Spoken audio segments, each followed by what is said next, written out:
For thousands of years, humans have looked up at the night sky to map the passage of time. They built massive stone observatories to track the stars and predict the seasons by watching celestial patterns repeat. The mechanical problem driving ancient timekeeping, the Earth's journey around the sun requires exactly 365 days. But 12 lunar cycles, the basis for the lunar calendar, finish in about 354 days. Every year, the lunar clock runs short, creating an 11-day gap. To fix this, Vedic astronomers took those accumulated missing days every 32 months and inserted an extra lunar month, wedging the calendars back together.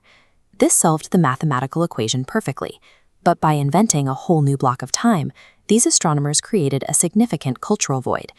In the Vedic tradition, time is highly regulated.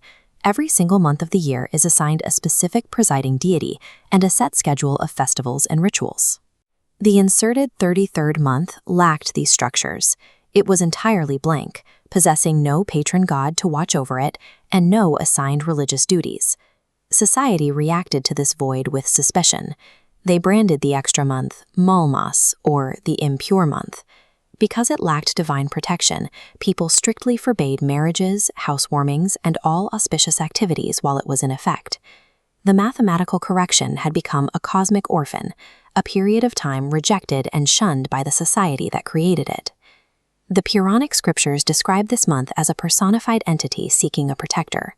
It traveled to the major gods, Brahma, Indra, and the sun, begging for acceptance, but each one refused, as the month fell outside their established jurisdictions. Left with no other options, the month reached Vaikuntha, the supreme realm of Lord Vishnu, and appealed belatedly to his compassion. Vishnu's response changed the rules of the calendar.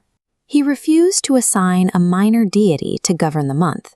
Instead, he adopted it himself, gifting it his own highest title, Purushottam, meaning the Supreme Being. He established a new law for his month, decreeing that even small acts of charity or devotion performed during this period would yield results far exceeding normal worship. With this decree, Vishnu moved the month from a social dead zone into a period of unique spiritual exception. This diagram illustrates the Vedic formula for spiritual merit. You multiply the power of a specific lunar phase by the inherent holiness of the month it falls in. Consider Amavasya, the new moon. Normally, offerings made to ancestors on this day reach the realms of the dead, but during Purushottam Mas, those offerings bypass normal karmic pathways and are elevated directly to Vishnu's realm. To channel this energy, devotees wake before dawn to bathe in sacred rivers and perform water offerings, acknowledging the month's specific status. Then there is Purnima, the full moon. The scriptures recognize this specific occurrence as Maha Purnima, representing ultimate completeness. Devotees light rows of grail lamps at dusk to invite cosmic prosperity.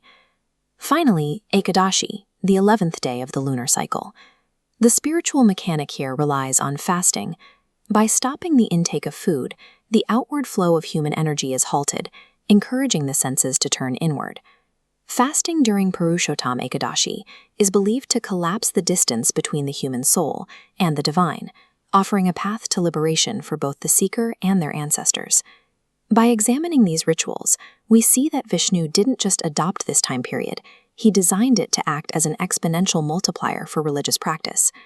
This shift from a mathematical glitch to a religious phenomenon points to a deeper philosophical concept. The core of this story rests on the concept of prapati. This is the absolute, unconditional surrender of the ego to the divine. The metaphor is direct.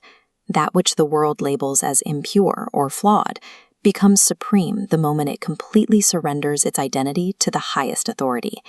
The orphaned month reflects the human experience. It mirrors our own periods of darkness, failure, and the feeling of being rejected by our surroundings.